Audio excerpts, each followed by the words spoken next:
ating bayan po ay makasaysayan na dapat natin pagmalaki, maunlad at tahimik.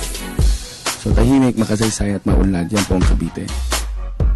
Ang syudad na ipinuposisyon ngayon bilang capital ng bansa at siya ring pinagsimulan ng unang republika ng Pilipinas at ang syudad na kakikitaan ng likas na kagandahan at kaunlaran, lalawigan ng Cavite.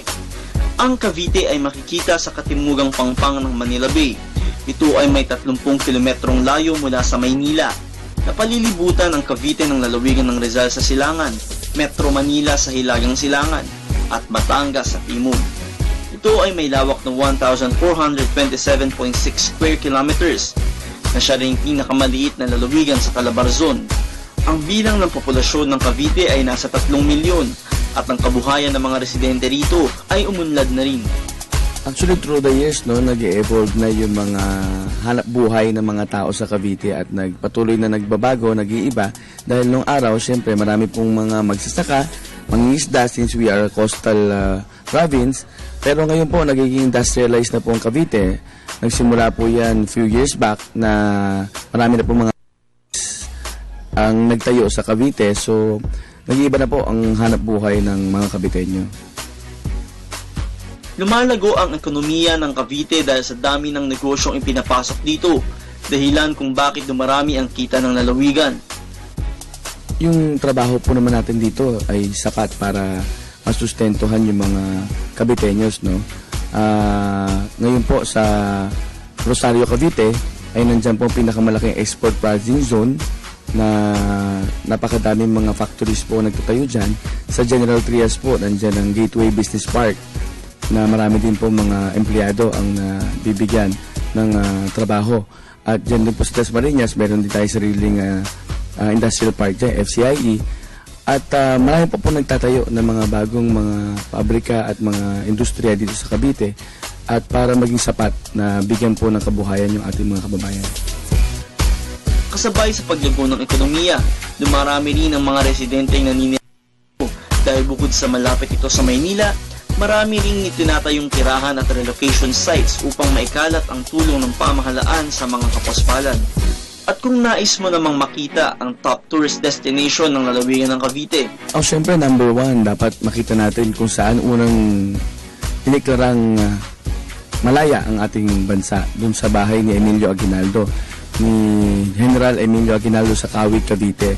Yung Aguinaldo Shrine po ay bukas araw-araw para sa mga gustong bumisita, pwede madalaw nila at makita po nila kung saan mismo idiniklara ng ating unang Pangulo ang kalayaan. Pangalawa po dyan ay yung corridor po na nagmamalaki rin po natin na dinevelop po noong panahon ni Secretary Gordon nung siya po ay Secretary pa ng DOT. Meron po tayong Malinta Tunnel na makikita po nila yung mga nakaraan dun sa pinapakitang mga shows dun sa loob na at marami po tayong makikita mga historical value dun sa corridor.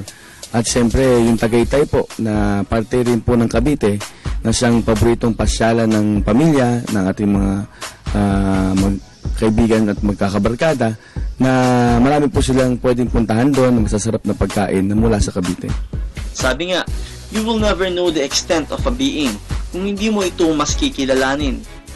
Kaya ang sabi ng lalawigang bida sa umagang ito, ang gusto nga po natin na gawin sana ay mahikayat yung mga kababayan natin na dalawin yung mga historical sites and tourism sites ng Cavite at masubukan po nila na magstay po ng overnight dito o ng ilang araw dito kasi nga dahil sa malapit tayo sa Maynila, karamihan po sa dumadalaw dito sa Cavite ay yung sandaliang pasyal lang at mabalik din ng Maynila ay marami din po tayo mga hotel and resort kagaya nito na pwede pong pagtigilan nila at maramdaman nila kung paano po magstay sa Cavite Province.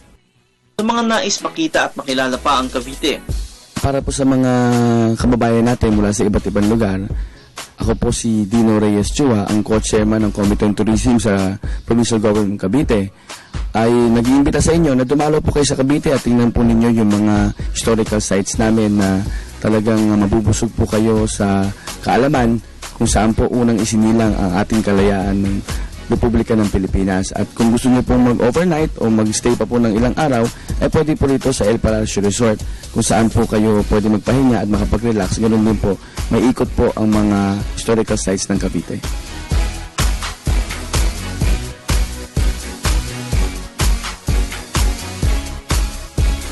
Isang lalawigan puno ng yaman, puno ng kaalaman. Ating puntahan nang malaman ang tinatago nitong kagandahan.